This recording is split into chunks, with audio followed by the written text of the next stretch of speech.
আল্লাহ নবী বলছে আমার উম্মত যখন শেষ জামানায় গানে আসক্ত হবে, গায়িকায় আসক্ত হবে, নৃত্যে আসক্ত হবে, বাদ্যযন্ত্র বেড়ে যাবে, হালাল পানির মতো মদ পান করতে থাকবে। আল্লাহ রাসূল সাল্লাল্লাহু আলাইহি ওয়াসাল্লাম বলেছেন ইজা যাহারাতিল কাইনাত ওয়াল মাআজিফ ওয়াস্তাহাল্লাতিল খামরা, আল্লাহ নবী বলেন আমার উম্মতকে তখন মাটিতে ধসিয়ে দেওয়া হবে, পাথরের বৃষ্টি বর্ষণ করা হবে, চেহারা বিকৃত করে।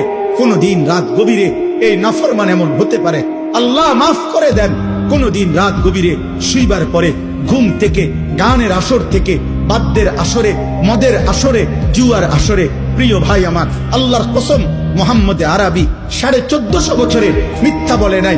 এই পাপের শাস্তি হিসাবে নবী বলছে চেহারা কোনদিন অচিরেই শেষ জামানায় আমার উম্মতের চেহারা এই গান, বাদ্য, মদ, নেশা, জুয়ার আসক্ত ব্যক্তির চেহারা মানুষের সুরত বদলিয়ে পশু জানোয়ারের আকৃতি হয়ে যাবে।